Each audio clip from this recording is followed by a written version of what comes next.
मेरा नाम सुशांत है। मैं कुछ सालों पहले नेपाल में नौकरी करने के लिए गया था।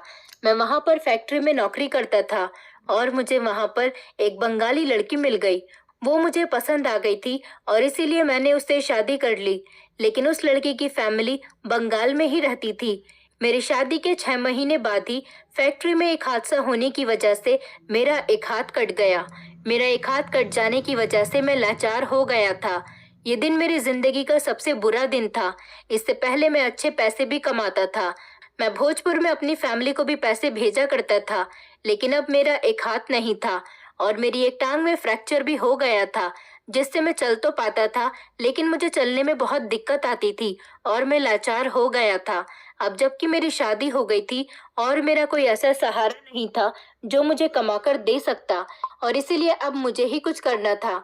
मेरी पत्नी ने मुझे एक आइडिया दिया कि क्यों ना मैं मिठाई बनाती हूँ और आप हमारे इस छोटे से घर में ही छोटी सी बैठक बनी हुई है, वहीं पर मेरी बनाई हुई मिठाई बेच लिया करो।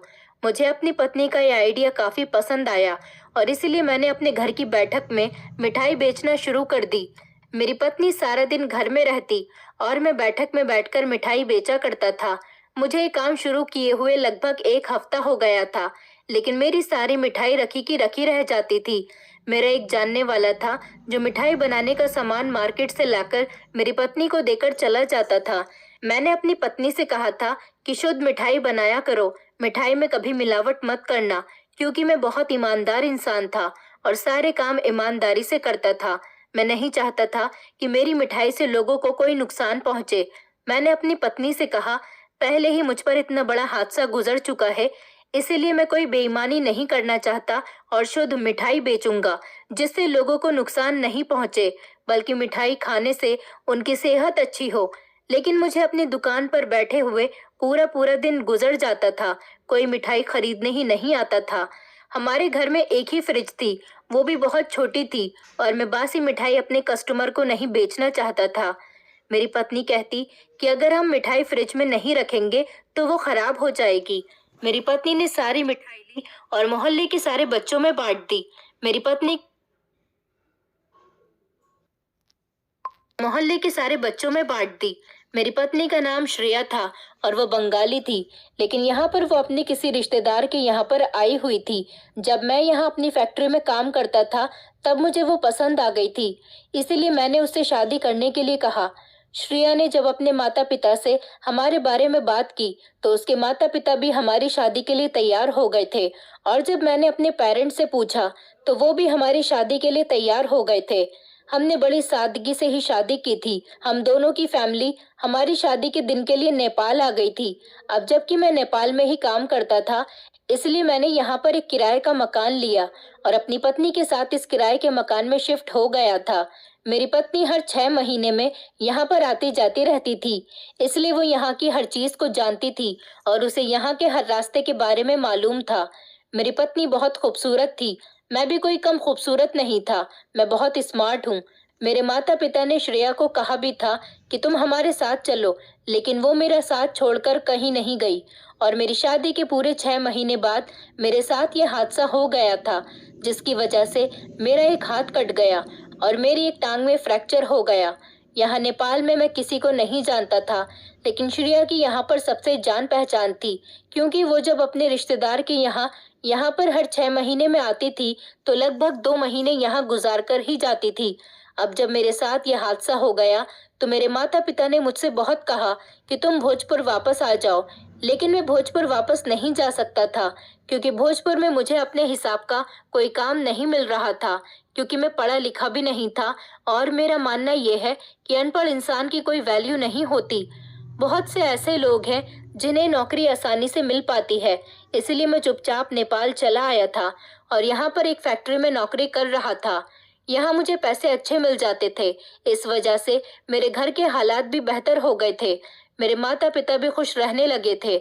हमारे घर से गरीबी दूर हो गई थी।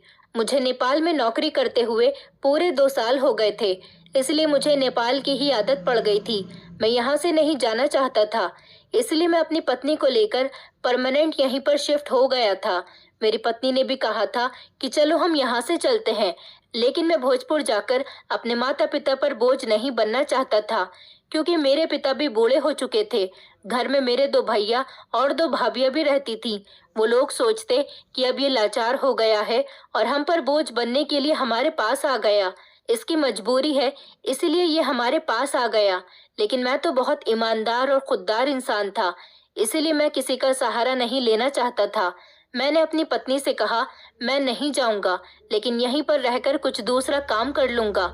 अभी मेरी टांग का फ्रैक्चर भी ठीक नहीं हुआ था, लेकिन मैं बैठकर मिठाई बेचने लगा था।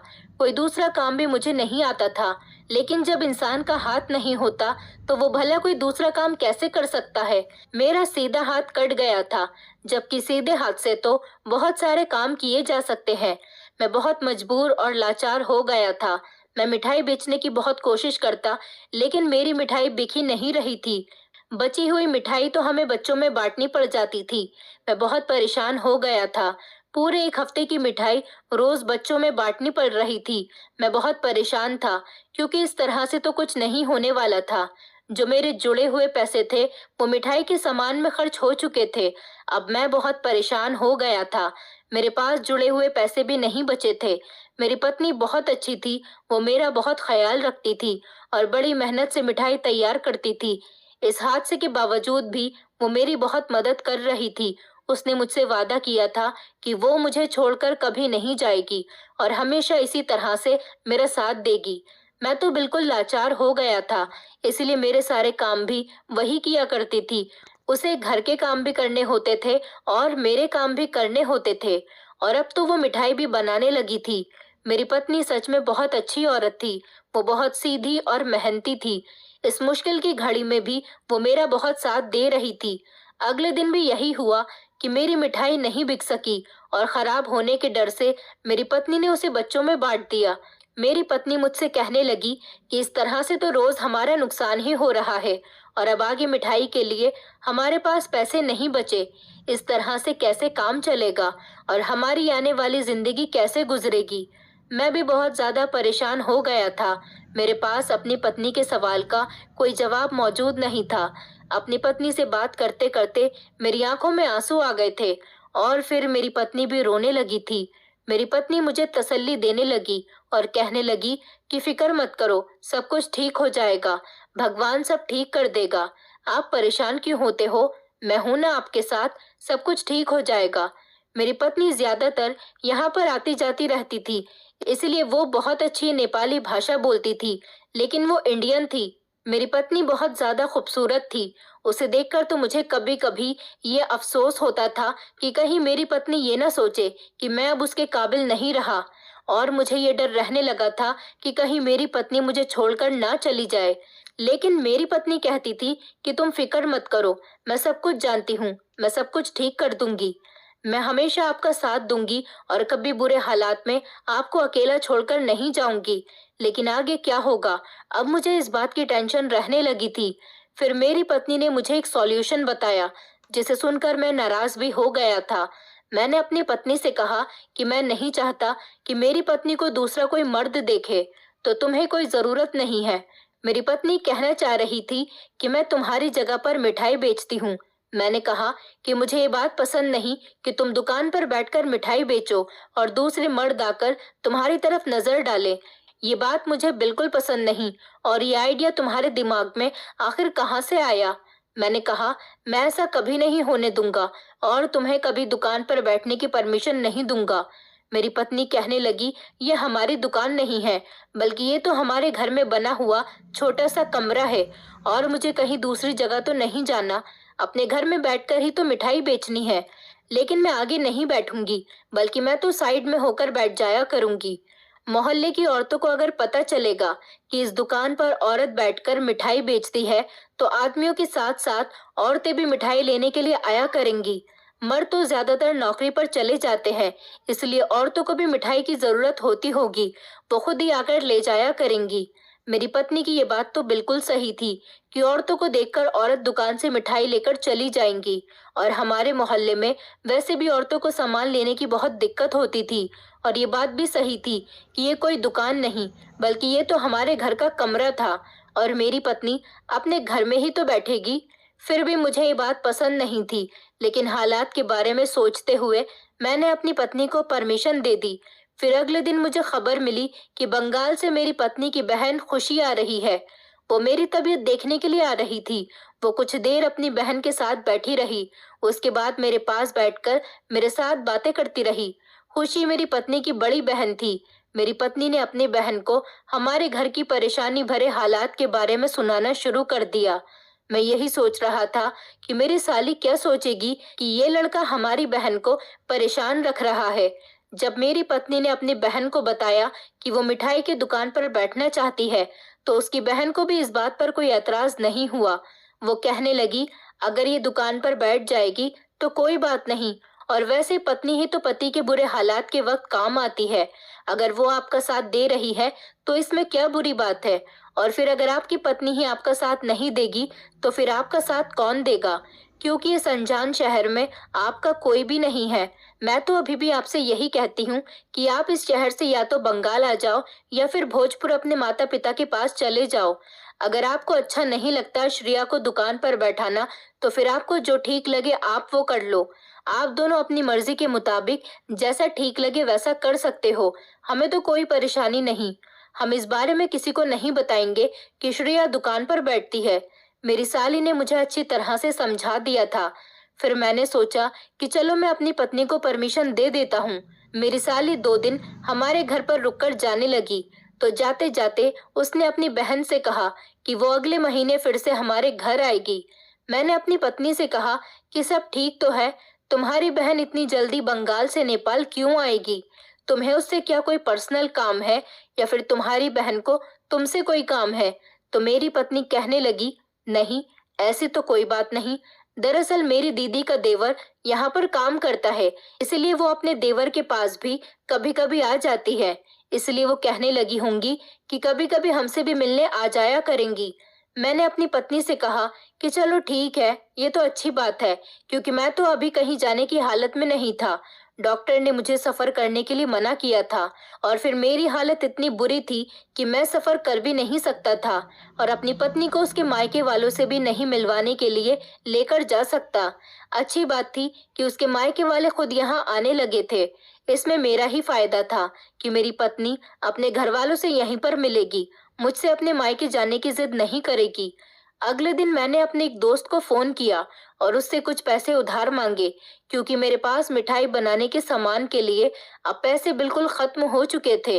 आज जो मेरे पास मिठाई रखी हुई थी, अगर ये नहीं बिकती तो फिर कल पता नहीं हम क्या करते, क्योंकि हम लोग वैसे ही नुकसान में जा रहे थे। मेरी पत्नी पहले आस पड़ोस के लोगों के यहाँ चक्कर लगाकर आई थी। कहने लगी, मैं थोड़ी देर पड़ोस की औरतों के पास बैठने के लिए जा रही हूँ। मैंने कहा, तुम क्यों जा रही हो?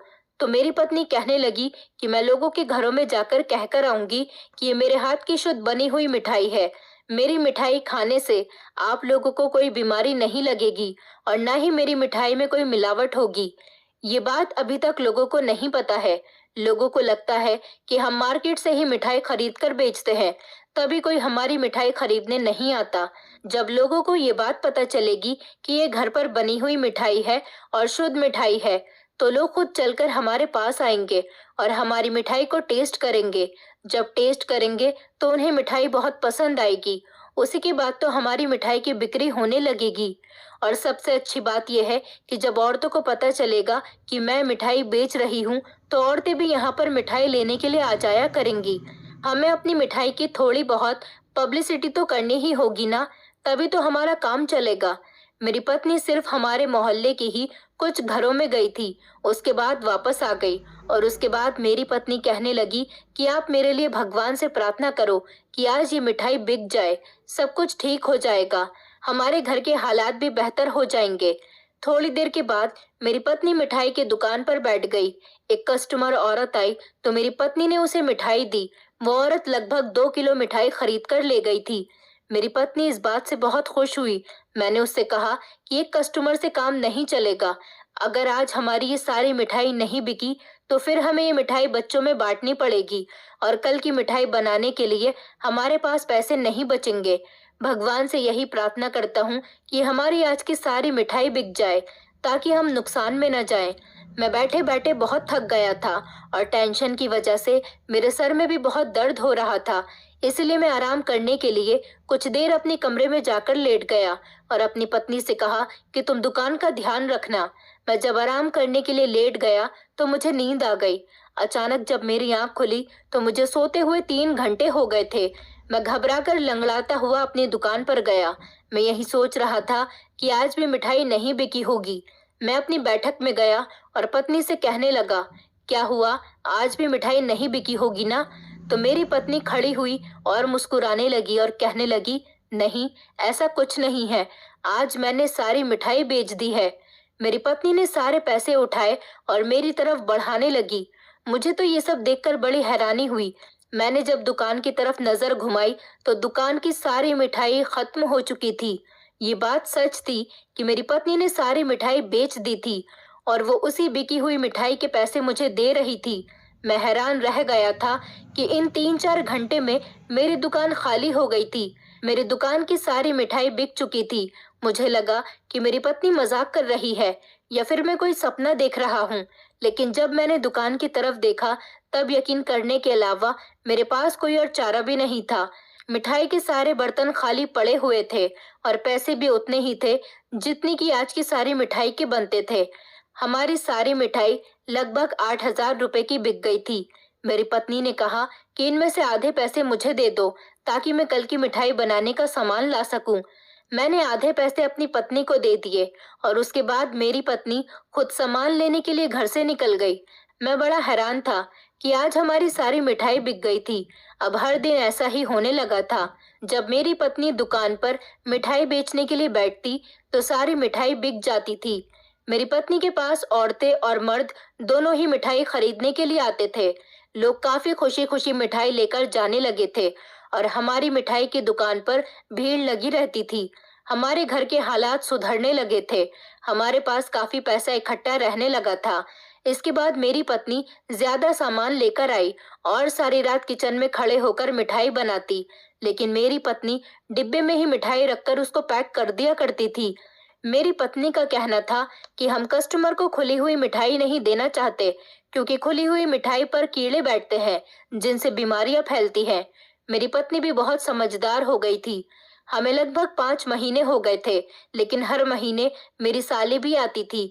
वो हमारे इस काम से बहुत खुश हुई थी। मेरी साली खुशी से कहने लगी कि हमें तो भाई बहुत खुशी हुई कि आपके घर के हालात बदल गए और आप दोनों ने मेहनत करके अपने घर की गरीबी को खत्म कर दिया।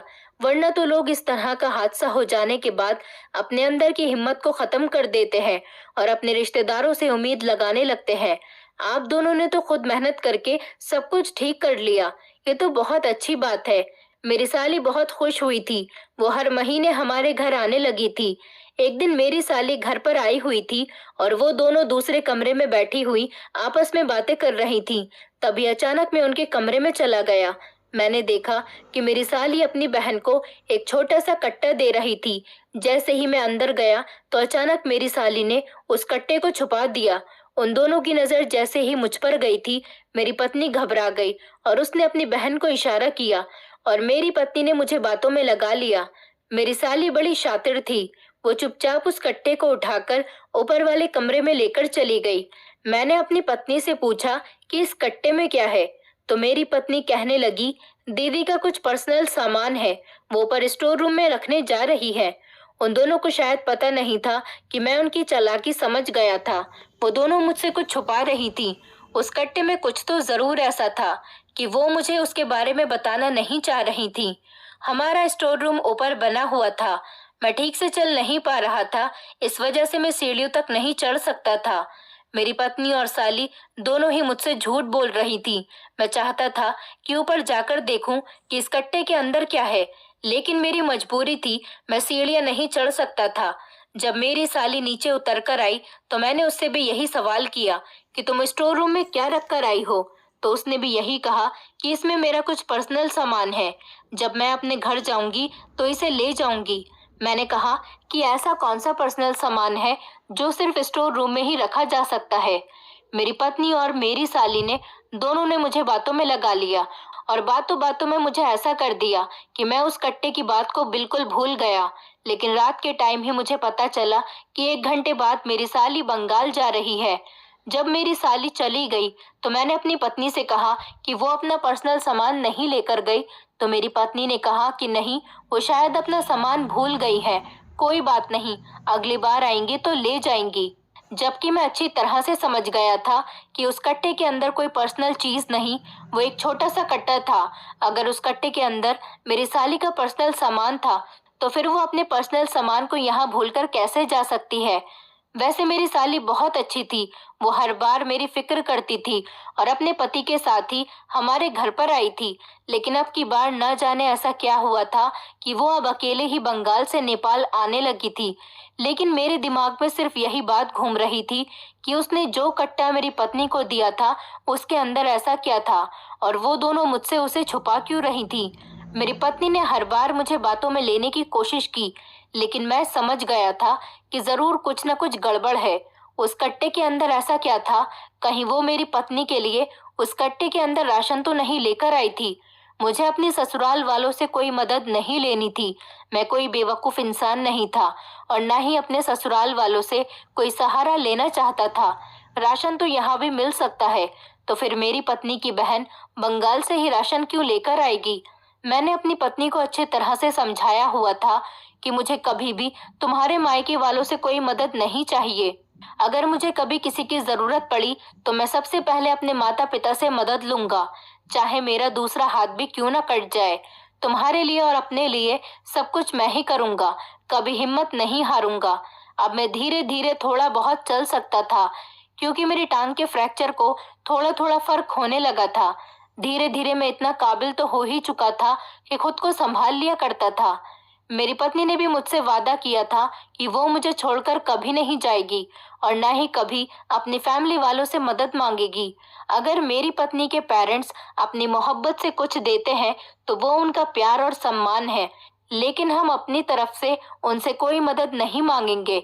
लेकिन फिर मेरे दिमाग में वही बात आ गई कि उस कट्टे के अंदर क्या है, और अब तो मुझे इस बात पर भी शक होने लगा था कि मेरी पत्नी ऐसा क्या करती थी जो उसकी मिठाई रोज के रोज 3-4 घंटे में बिकने लगी थी।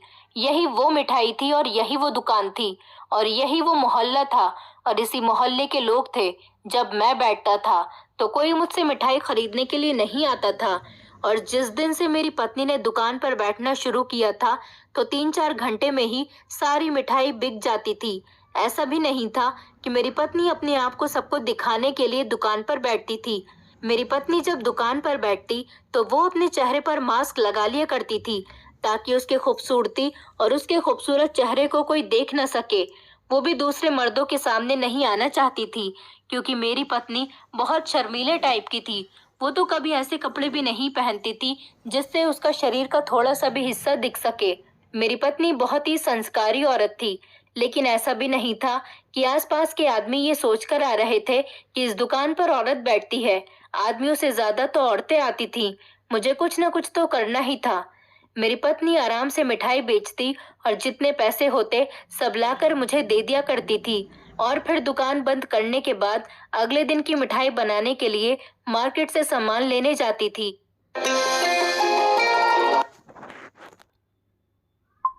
बनाने के लिए मार्केट से सामान लेने जाती थी। वो रोज औरतों से ये भी कहती थी कि मेरे घर मिठाई लेने के लिए आ जाया करो। हमारी दुकान पर मर्द कम और औरतें ज्यादा आती थीं। चलते फिरते जिस औरत पर भी मेरी पत्नी की नजर पड़ जाती तो वो उसको हमारी दुकान के बारे में और मिठाई के बारे में बताने लगती, और वही औरतें हमारी दुकान पर मिठाई लेने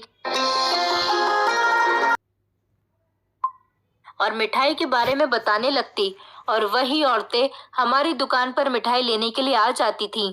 अब मेरी पत्नी ने मिठाई की और ज्यादा वैरायटी बनानी शुरू कर दी थी। हमारी दुकान की मिठाई बिकते हुए लगभग 8 महीने गुजर चुके थे। मेरी टांग का फ्रैक्चर भी काफी हद तक ठीक हो गया था और मैं ठीक से चल रहा था। मैंने अपनी पत्नी से कहा कि मैं डॉक्टर के पास जा रहा हूँ।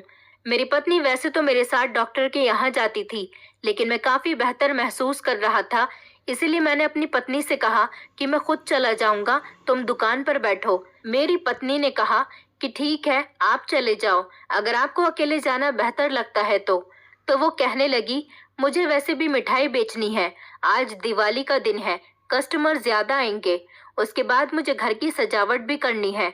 मैंने कहा ठीक है, तुम अपने काम से फ्री हो जाओ, उसके बाद हम दोनों रात को बाहर कहीं घूमने जाएंगे। मेरी पत्नी ये बात सुनकर खुश हो गई थी। ये कहकर मैं घर से बाहर निकल आया। ये कहकर मैं मार्केट चला आया था और मार्केट से मैंने एक साड़ी खरीदी। साड़ी तो मैं अपनी पत्नी की भी ले सकता था, लेकिन मेरी पत्नी अपनी साड़ी को पहचान जाती। साड़ी मैंने इसीलिए खरीदी थी क्योंकि मैं साड़ी पहनकर अपनी पत्नी की दुकान पर मिठाई खरीदने के लिए जाना चाहता था। इसलिए मैंने वैसा ही किया। मैंने एक सुनसान जगह पर खड़े होकर साड़ी पहन ली और घूंघट डालकर अपने चेहरे को अच्छी तरह से छुपा लिया। मैं बड़ी खामोशी से अपनी पत्नी की दुकान पर आ गया था और मैंने अपने आप को इस तरह से कर लिया था कि कहीं मेरी पत्नी मुझे पहचान न जाए। मैंने औरत जैसी आवाज निकालकर कहा कि मुझे 1 किलो मिठाई चाहिए। ऐसा मैं इसीलिए कर रहा था क्योंकि मुझे ये जानना था कि कहीं मेरी पत्नी कोई गड़बड़ तो नहीं कर रही। अगर उसने मुझसे पैसे ले लिए और मुझे मिठाई दे दी तो मैं समझ जाऊंगा कि मामला क्या है। वैसे मुझे अपनी पत्नी पर ज्यादा शक नहीं करना चाहिए था, लेकिन शक करना भी जरूरी था क्योंकि मैं भी तो उसी दुकान पर बैठा करता था जिस पर मेरी पत्नी बैठ रही थी। फिर मुझसे कोई मिठाई क्यों नहीं खरीदता था और मेरी पत्नी से क्यों खरीद रहा था? बस यही बात मुझे परेशान कर रही थी और यही सब जानने के लिए मैं साड़ी पहनकर औरत के रूप में अपनी पत्नी के पास मिठाई लेने के लिए आया था। मैंने शॉल भी ढकी हुई थी क्योंकि ठंड बहुत हो रही थी। इसीलिए मेरी पत्नी को भी यही लगा कि मैं एक औरत हूँ। तभी अचानक मेरी पत्नी ने कहा कि आपकी 1 किलो मिठाई पैक कर दी है। इसके अलावा वो आपको कितनी देनी है? मैंने कहा कि क्या कितनी देनी है? तो मेरी पत्नी कहने लगी कि वही 1 किलो देनी है या फिर 2 किलो देनी है। मैंने कहा कि 1 किलो दे दो, क्योंकि मैं समझ नहीं पा रहा था कि मेरी पत्नी किस चीज की बात कर रही है। इसलिए मैंने वो जिस चीज की बात कर रही थी वो चीज भी 1 किलो पैक करवा ली थी। मैं पैसे देकर वापस आ रहा था तो मेरी पत्नी कहने लगी कि आप दोबारा वापस आना, आपको ये चीज बहुत पसंद आएगी क्योंकि ये प्योर माल है। और मैं ये सामान लेकर अपने दोस्त के घर चला गया था। वहां जाकर मैंने उसके कमरे में बैठकर जब वो सामान खोला तो मिठाई के डिब्बे में तो मिठाई ही मौजूद थी, लेकिन जब मैंने दूसरा वाला डब्बा खोला तो मैं हैरान रह गया था कि इस डब्बे के अंदर 1 किलो फिटकरी मौजूद थी। मेरा दोस्त भी वहीं पर मौजूद था और मेरा दोस्त उस फिटकरी को देखकर हैरान रह गया, जबकि मैं फिटकरी को देखकर हैरान नहीं हुआ था क्योंकि फिटकरी तो एक नॉर्मल सी चीज है। मेरे दोस्त ने कहा कि तुम ये क्या चीज उठाकर लाए हो? तुम इसे मेरे घर से ले जाओ वरना यहाँ पर पुलिस आ जाएगी। मैंने कहा ये तो फिटकरी है और फिटकरी होने से किसी के घर में पुलिस कैसे आ सकती है? मेरा दोस्त कहने लगा तुम पागल हो गए हो क्या? तुम्हें नहीं पता कि ये कोई मामूली फिटकरी नहीं, ये एक ऐसी फिटकरी है जिससे औरतें नशा करती हैं। मेरे दोस्त ने कहा कि तुम्हारी पत्नी दुकान में बैठकर गलत काम कर रही है। इसका मतलब ये है कि तुम्हारी पत्नी गैर कानूनी काम कर रही है और अभी तक शायद पुलिस को इस बारे में नहीं पता कि तुम्हारी पत्नी ये चीज अपनी दुकान पर बेच रही है। अगर पता चल गया तो पुलिस तुम्हें और तुम्हारी पत्नी को गिरफ्तार कर लेगी और इतनी लंबी सजा होगी कि तुम कभी जेल से रिहा नहीं हो सकोगे। ये सुनकर तो मैं घबरा गया था और मेरा पूरा शरीर कांपने लगा था क्योंकि मैं बहुत ईमानदार आदमी था। मैं कभी बेईमानी वाले काम नहीं करता था। तो फिर ये मेरी पत्नी क्या कर रही थी?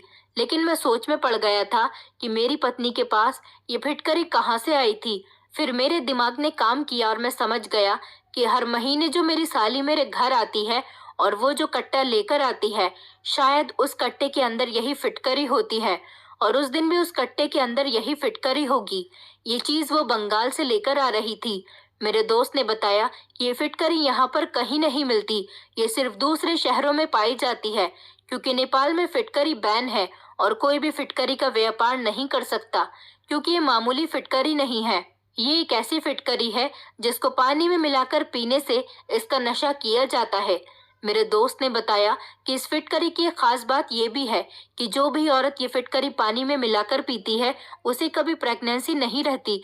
इसलिए इस फिटकरी का ऐसे ही औरतें सेवन करती हैं जिन्हें बच्चा नहीं चाहिए होता।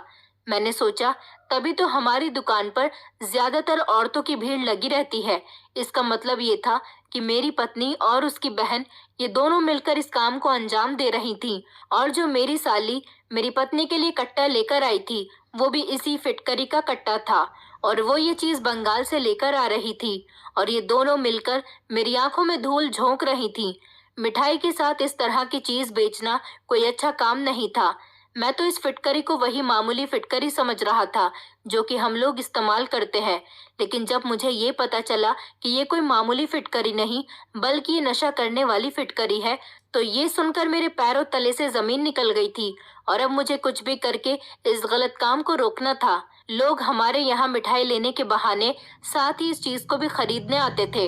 इसका मतलब ये था कि मेरी मिठाई की दुकान पर सारी नशा करने वाली औरतें ही आ रही थीं, और या फिर कुछ ऐसी औरतें जिनको प्रेगनेंसी नहीं चाहिए थी। वो औरतें अपने घर वालों से कहती होंगी कि हम मिठाई लेने जा रहे हैं, जबकि वो औरतें ये गलत फिटकरी लेने आई थी।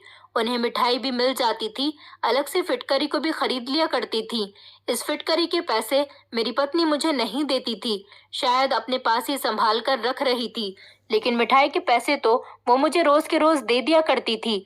मैंने अपना सर पकड़ लिया और मेरा दोस्त कहने लगा कि अब तुम्हें कुछ भी करके इस काम को बंद करवाना होगा, क्योंकि अगर धोखे से भी पुलिस को इस बात की खबर लग गई तो पुलिस तुम्हारे घर को सील कर देगी और तुम दोनों पति पत्नी को जेल में डाल देगी। अपने दोस्त की बात सुनकर तो मैं बहुत ज्यादा घबरा गया था।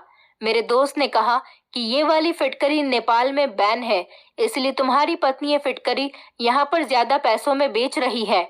मैंने सोचा कि ये बहुत गैर कानूनी काम है और मैं ठहरा इज्जतदार आदमी, इसीलिए मैं इस तरह का गलत काम कभी नहीं होने दे सकता।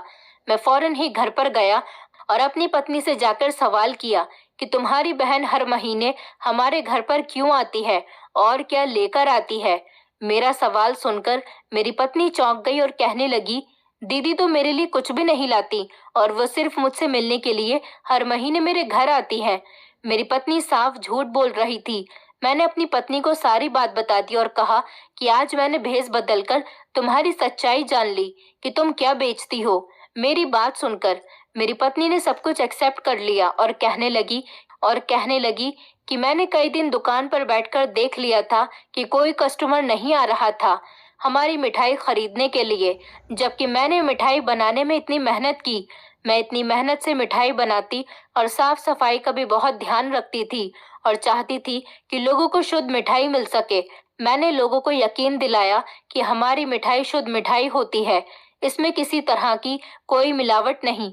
लेकिन किसी को मेरी बात पर यकीन नहीं आया और कोई कस्टमर भी हमारी दुकान पर मिठाई खरीदने के लिए नहीं आया था और हमारा भी नुकसान होता चला जा रहा था।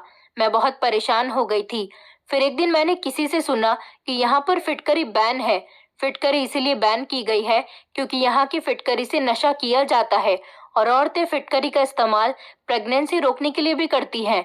इसीलिए मैंने सोचा कि क्यों ना मैं वो वाली फिटकरी मंगा लूं और यहाँ पर बेचूं, तो हमें कुछ फायदा होने लगेगा। अपनी बहन को फोन किया और इस फिटकरी का नाम बताया, तो मेरी बहन बंगाल से ये फिटकरी लेकर यहाँ पर आ गई। और यही वजह है कि दूसरे शहर में फिटकरी सस्ती मिलती है और हमारे शहर में फिटकरी महंगी। इसलिए हर महीने मेरी बहन कट्टे में भरकर फिटकरी लेकर आ जाती थी। मेरी पत्नी कहने लगी कि इसमें कौन सी बुरी बात है, ये फिटकरी यहाँ के लोगों के लिए सोना है और वो लोग हमसे सोने के भाव ही खरीदते हैं, जबकि हमें ये फिटकरी बंगाल में सस्ती पड़ती है। मैंने अपनी पत्नी को डांट लगाई और कहा कि तुम इस गलत चीज की तारीफ कर रही हो, तुम्हें शर्म नहीं आती इस तरह का काम करते हुए। मेरी पत्नी कहने लगी कि अगर हमें फिटकरी बेचने से फायदा हो रहा है तो इसमें कौन सी बड़ी बात है। मैंने पत्नी से कहा, हमारी वजह से लोग नशा कर रहे हैं। सरकार ने नेपाल में फिटकरी को इसीलिए बैन किया है क्योंकि यहाँ के लोग गलत संगत में जा रहे थे और यही काम अगर तुम करोगी तो यहाँ के लोग फिर से गलत संगत में चले जाएंगे।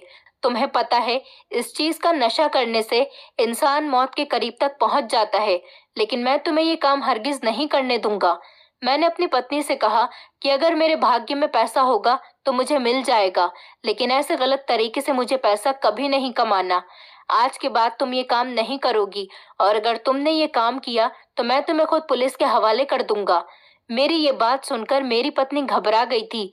कहने लगी कि हमारे घर में तो बहुत सारी फिटकरी मौजूद है, अब इसका मैं क्या करूंगी। मैंने कहा, तुम इस फिटकरी को आग में जला देना ताकि इस फिटकरी के बारे में किसी को पता न चल सके। मैंने अपनी पत्नी को बताया कि इस फिटकरी को बेचने की सजा सिर्फ जेल है और जो ये फिटकरी यहाँ पर बेचेगा उसकी तो जमानत भी नहीं होगी। मेरी पत्नी बुरी तरह से डर गई थी और उसने वो सारी फिटकरी जलाकर राख कर दी। मेरी पत्नी ने अपनी बहन से भी फिटकरी लाने के लिए मना कर दिया था। मेरी टांग का फ्रैक्चर काफी हद तक बेहतर हो गया था, इसलिए मैंने वॉचमैन की नौकरी करने के लिए सोचा, क्योंकि मेरी दोनों टांगे तो ठीक हो गई थी और मेरा एक हाथ भी ठीक था। इसलिए मैं बैठे बैठे वॉचमैन की नौकरी कर सकता था। और अब मैं एक स्कूल में वॉचमैन हूँ।